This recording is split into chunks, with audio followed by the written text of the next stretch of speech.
My name is Korame, and in this video I'm going over my first impressions for Preservation Evoker in Mythic Plus going into 11.1. Now, I do want to preface this by saying, yes, I do realize the Preservation Evoker is booked on the PTR. I'll put up a list of all the bugs that are going on right now, and I'm going to be taking these into consideration when I talk about Preservation Evoker and how it felt. Do not worry, I will also be going over all of the actual changes that are intended to happen for Preservation Evoker.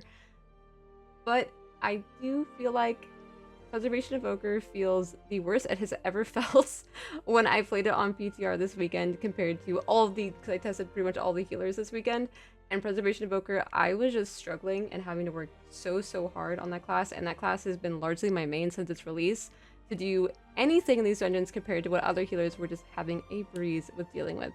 So before I get into that anymore, I am going to go over the changes. So Preservation Evoker's changes are mostly just all in relation to their Flame Shaper tree, and they got no changes to their Chronowarden tree, even though the Chronowarden tree is like really underutilized or not utilized at all in the raid, which I found interesting. So starting off with that, they want to make Flame Shaper feel more Mythic Plus friendly. So that's kind of like their goal here. Instead of like doing something about like a Chronowarden tree, which people are playing Mythic Plus, they want to make it so that Flame Shaper is not only good in raid, but also maybe going to be the best thing in Mythic Plus. So here's what they're doing. So now they're making Enkindle into a choice node. So Enkindle on the choice node is something you're not even going to consider taking anymore, because instead they moved what was below that, which was Expanded Lungs, which used to buff your Dream Breath by 30%. They buffed it to 10%, and now that is on the choice node with Enkindle, so you're basically never going to be taking Enkindle again as a Preservation Evoker. Below Enkindle, that one is no longer a choice node, and now instead it is a flat increase to Dream Breath and Flame Breath, and it now makes them tick in 30% less time. So it's supposed to make it feel like faster, better healing in like a Mythic Plus environment, which is like, you know, a little bit faster sometimes the amount of healing that you need in a short period of time. So that change does definitely make sense in the Mythic Plus environment to me. And then also, like adjacent to that, instead of making it so that whenever you engulf a Dream Breath, it gets extended, now the Dream Breath gets eaten. It gets eaten by 2 seconds by the Consume the Flame instead of 4 seconds, which it was previously. And then it also gives you 6 seconds of CDR on your Dream Breath when you do that. So the idea is that you can Dream Breath more often, and it has like a shorter hot time. So these things together do sound like it does make it a little bit better for Mythic Plus if you can get your Dream Breath to do more healing in a shorter period of time, which works better in Mythic Plus, and you could do it more often. They also changed some like typos that were going on with like Titanic Precision and Conduit the Flame, and gave them small buffs that really aren't that impactful. Consume the Flame now consumes 2 seconds of Dream Breath, and then where it used to say 4 seconds and 150%, now it says 2 seconds and 300%. And then the biggest and best change that they made by far, and this is the only change that was the actual change to Preservation Evoker, like everything I just listed that was only like to the Flame Shaper tree, this is the only actual Preservation Evoker change that they even had, is that Dream Breath now hits 6 targets, and one of those targets will always be you, so you are no longer having to point away your Dream Breath in raid.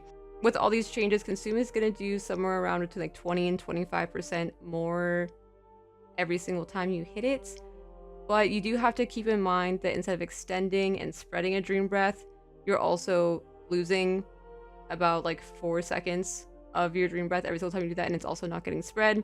So there's some potential like healing loss there. And the other big thing that you have to keep in mind is that we are losing our Foresight. So our Foresight was making your Dream Breath do about 40% more. I just told you the Consume is doing about 22% like more baseline. So when you take into account that the Dream Breath itself is doing 40% less, so then the Consume the Flame is going to do less. This is still relative to before, somewhere between like a 10 and 15% loss. Again, this is just like some chill, easy napkin math, just giving you like a relative idea of where it is.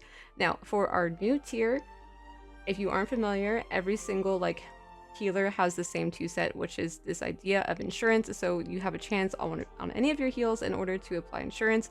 Insurance says healing, it gets triggered whenever you fall below a certain health threshold. For Preservation Evoker, their 4 set is going to be that whenever you Verdant Embrace someone, you give them BE. So whoever you BE and yourself, you both get insurance. If you have echoes on someone else, and then you Verdant Embrace. Those others do not get insurance. I was hoping that's the way it would work, but that's not the way it works. It's just yourself and whatever target you Verdant Embrace. And then, of course, through the life bind, your insurance can do some extra healing. So that sounds pretty nice. The most kind of like lackluster thing that we're getting out of our 4 set is reduction on Verdant Embrace compared to the other healers. This is really underwhelming. I understand why they did it, because they want us inside of that Flame Shaper tree to be doing more Dream Breaths, which means we need to kind of like be able to VE like maybe a little bit more often to make it feel smooth. If we really are getting that much CDR on our Dream Breath, to be able to use it again.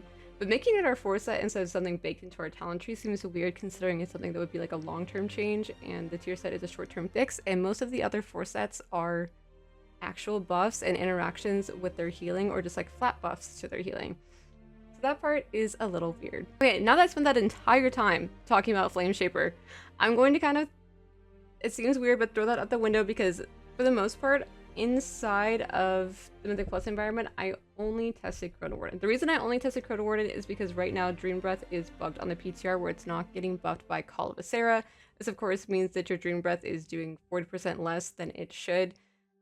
So I don't think it's fair to test Flame Shaper in this state and give any kind of opinion on it, because Flame Shaper is just fully built around this idea of casting lots of Dream Breaths and using Consume the Flame on Dream Breath and completely baked into it, whereas Chronowarden has previously heavily leaned on things like Spirit Bloom and Lifebind to do healing, and of course, yes, Dream Breath is definitely a big part of that. So I am giving you all this with a grain of salt, knowing that my Dream Breath was doing 40% less than it should have most of the time. But with that, I'm still going to give my opinion of how the class feels and plays and kind of works inside of this dungeon, and my first impression of how it's going to be in Mythic Plus.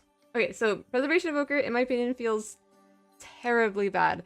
So let me just say that if you played it last season, it did not feel the best, but it definitely did not feel that bad. It definitely didn't feel like Holy Priest F tier level. It just didn't feel as like insane as like Resto Shaman and Disc Priest, but I definitely think it was up there and pretty damn close. The reason it was so powerful was because our 4 set, it made it so that our Spirit Bloom was doing 40% more. Of course, it was making it so our Dream Breath was doing 40% more. And we still had these like gaps in our healing that would happen between like, even if you took like the 20-second Spirit Bloom, the gaps in our healing still felt pretty noticeable on some of these fights, and being able to top on time, and just how awkward the class kind of is in Mythic Plus environment, especially if you have like a mix of ranged and melee and you can't have like a lot of stacking. And most of the bosses in this dungeon are not super great for stacking, and there's like a decent amount of spread that feels especially bad on Preservation Evoker. But yeah, it wasn't so much that the Dream Breath was doing a lot. It was the Spirit Bloom, because I think with Chronowarden previously, you were really heavily leaning on just like either echoing your Spirit Bloom, or you were doing like a life bind into Spirit Bloom. So that part feels pretty bad. I will say the only thing that maybe feels a little bit better is that with the increased VEs, you feel better about spending your Call of Asera on things like Living Flame and doing a lot of Living Flame healing. Living Flame was doing a surprising amount of healing for me inside of these dungeons, but I don't know if it was that it was doing a surprising amount of healing, or it's just that everything else felt like it was a wet noodle. I tested the majority of the healers this weekend, and I struggled so much on the healer that I have played the most compared to every other healer, even healers that I have not touched in a long time inside of these dungeons, and it was alarming to me. And it didn't feel like the Dream Breath alone was enough to make up for it, because it wasn't just like, oh, I have Dream Breath out and I'm struggling. It was like, no, this is where I'm usually like relying like a Spirit Bloom and this other type of ramp and stuff like that in order to get through this healing, and it just feels like I cannot move these health bars up. I think the loss of our 4 set is what's making it feel so bad. I feel like Spirit Bloom really needs some kind of buff if they're going to make this look good. The other thing to keep in mind is that it felt this bad while my TA echoes, because like in the bug list, while my TA echoes were doing more than they were supposed to the entire time, including like the reversions and stuff like that. So I definitely keep that in mind. I do understand this video is a little bit premature, and I will definitely be making updates. Hopefully they get the bugs fixed soon, so I can actually test Flame Shaper and see if this will be viable inside of Mythic Plus. Based on me trying Flame Shaper last season, it's hard for me to imagine it doing that well. But I would love to be surprised and wrong and have Preservation actually feel good this tier. I was excited because when like the Aug nerfs came, I was like, maybe there is a world where preservation can be good again. Because as soon as like there's another class, respect is your same class, it kind of like almost eliminates you from being meta, which I think is what happens whenever Aug has always got that slot. The like loss of Aug maybe being like required maybe opens up the option for preservation to be good again. However, in this state, I don't think that is going to be an option. So I'm really hoping for them to fix the bugs and also really consider giving Spirit Bloom some kind of buff or something to make it feel good again. But yeah, thank you so much for watching.